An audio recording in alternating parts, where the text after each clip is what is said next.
Hello there amazing amigos, welcome to APR Skills. This is Prudhvi and today we are going to discuss about a very new concept which is from ages together. We are going to discuss about Dasara, which is Navaratri. In this video we are going to discuss why we celebrate Dasara, what is the main reason of Dasara, how the people are celebrating in different parts of India. Yes, in Kulu it is celebrated in different way, in Goa it is celebrated in different way, in AP Telangana it is celebrated different way, and the starting happened in Mysore, again there it is celebrated in a different way. So we'll see the complete thing, how what is 9 days. Navaratri is nothing but 9 days of celebration. So why we celebrate, and we are going to concentrate everything about it.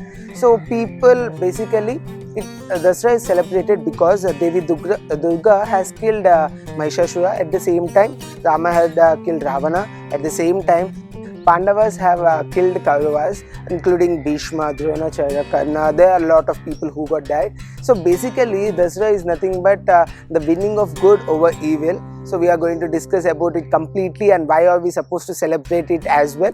So let's get on with the video.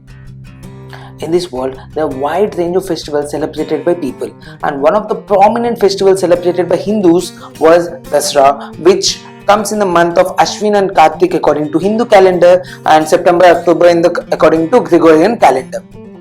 If you see the mythological reasons behind Dasara, it was celebrated because one of the most prominent reason that Devi Durga killed the buffalo demon Mahishasura. At the same time, many people celebrate it because Rama killed the 10-headed demon Ravana as well. It is also called as Navaratri because it is going to get celebrated across the world for 9 consecutive days, and in these 9 days there are a lot of stage plays, a lot of dances, a lot of pujas, community gatherings, and at the end of this Dasara, many people make the idols of Ravana and lit the idols as a sign that good wins over evil all the time. There are a lot of performance arts traditions, and even UNESCO said that it is an intangible cultural heritage of humanity in the year 2008. Across India, Dasara is celebrated in different ways in different states. For example, if you take the North India, in Kulu Valley of Himachal Pradesh, there is a lot of gathering. Around 500,000 people will gather over there, and it is known as Kulu Dasara. And in South India, if you take, Raja Odiyar started the festival Dasara in 1610, and for the 10 days the Mysore palace at night is going to look like an eye feast with all the lights, and Devi Chamundeshwari, Devi Saraswati will have some special pujas over there, and a lot of athletic competitions is also held, where Nicola di Conti described that, who is an Italian traveler, described the festival intensity and importance as a grandeur, religious and martial arts event with royal support. And considering the west part of India, especially Gujarat, goddesses Durga and Rama, as the victory over evil, it was celebrated, and a lot of fasting prayers was common over there. And you can see excellent dances, cultural dances like Dandiya, Garba at night, which is again an eye feast. And in Maharashtra, there would be a lot of exchanging of sweets, and the idols will be immersed in water once they are done with the Dasara, the 10 days. And it was also mentioned that when Shivaji challenged Mughal Empire to save the farmers' land and crop, soldiers were deployed, and the soldiers will be in the village protecting farmers and their crop. After Dasara, soldiers will come back and join the military, and they will proceed with their duty. This is a prominent festival for the soldiers in Maharashtra at that time. And if you go to Goa, there is an important play known as Taranga, which is played in many temples, where it symbolizes the village dignities, and it is a play of sacred umbrellas. And there is a tradition of crossing the village. The royal family blood will cross the village because in the past, when it is the times of kings and queens, previously the kings go to the war by crossing the village at the time of Dasara, considering it is a sign of a victory or else a time of victory. As I previously mentioned many times, mythological effect on our psychology is very high.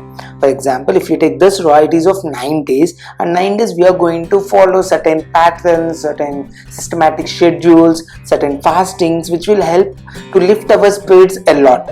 So now I am going to explain what these 9 days were about and what are we supposed to do and how it will help us to lift our spirits. And one more thing that we are supposed to remember is, if we think positively, we will face a lot of positivity and we will get a lot of positivity, and the negativity will get rid of our mind, which will help us to move on with our life in a very great manner.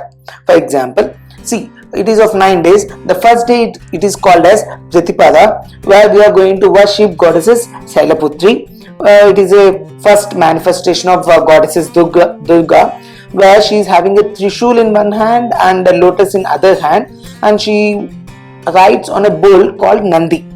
Goddesses Parvati was born to Himavanta, which means Himalayas, and Shali means mountain, thus known as Shailaputri, where devotees offer pure ghee to the foot of goddesses Shailaputri, and it is believed that by offering pure ghee, the devotees are blessed with life free of diseases and illnesses. The second day is Vidya, and goddesses Brahmacharini is worshipped on that day. Devi walks bare feet with Rudrakshamala in one hand and sacred Kamandalu in other. The meditative form of these goddesses symbolizes goddesses Parvati when she is engaged in deep meditation to please Lord Shiva. The devotees offer sugar for longevity of the family members. The third day is known as Tritiya, and devotees worship goddesses Chandraghanta. She is a fierce 10-armed goddess with a crescent moon on her head, which gives her the name Chandraghanta. She rides on a tiger and destroys all evil and wicked. Devotees offer kheer, and she is known to drive away all pains. Fourth day is known as Chaturthi, and goddesses Kushmanda is worshipped on this day. Kushmanda derives from 3 words: Ku, which means little; Ushma, which means warmth of energy; and Amda, which means egg, which means the creator of universe. Devotees offer Malpua to Ma Kushmanda to improve the intellect and decision making ability. The fifth day is known as Panchami, and goddesses Kannamata is worshipped on this day. Devi is having 4 arms, in which 2 of the arms is carrying lotus and the other 2 is carrying a bell. She sits on a lotus. Bananas is the favorite fruit for goddesses Skandamata. Sixth day is known as Seshti, and goddesses Katyayani is worshipped on this day. She is considered as the most violent form of goddesses Parvati. She has 4 arms and carrying a sword. She is the daughter of sage Katyayani and rides on lion. Devotees offer honey as prasad to Devi Katyayani. Seventh day is known as Saptami, and goddesses Kalratri is worshipped on this day. She is embraced with dark complex to kill demons. She is 4-armed Devi who rides on a donkey, carries a sword, a trident, and a noose. She had a third eye on the forehead that is believed to contain the entire universe.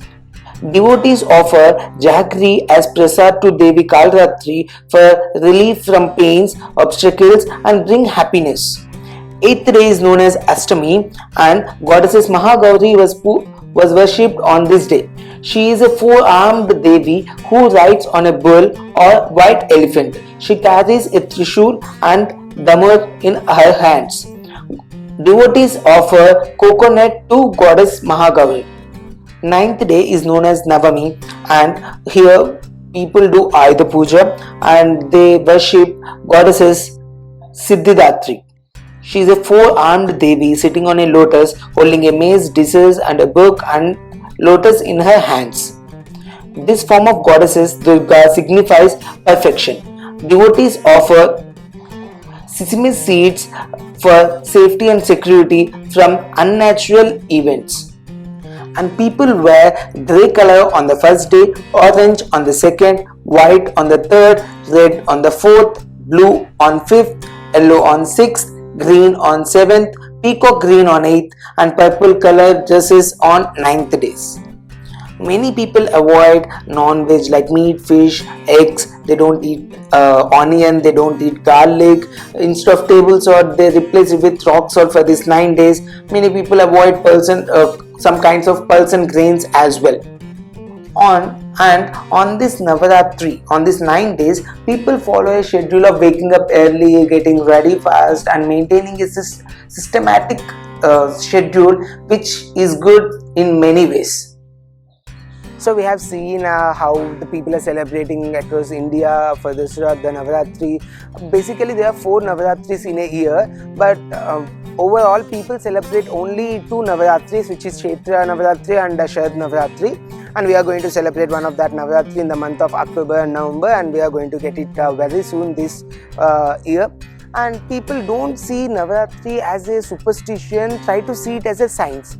For example, Vinayaka Chauthi, when we go for that, we will use patri and we will dissolve it in the water, because the water is going to change at that time, and if you use patri at that time, the water will be purified. Okay, so try to see it as a science, don't see it as a superstition. And always remember, we should respect the other religions, and we should own our religion. Okay, we should not forget our religion, so always keep that in your mind. And if you observe in this as well, there are a lot of food avoiding thing and food which we are supposed to eat, which is kind of detox. Right now the trend is going as detox, keto diet, etc, etc, but people started in 16 and 15 AD itself.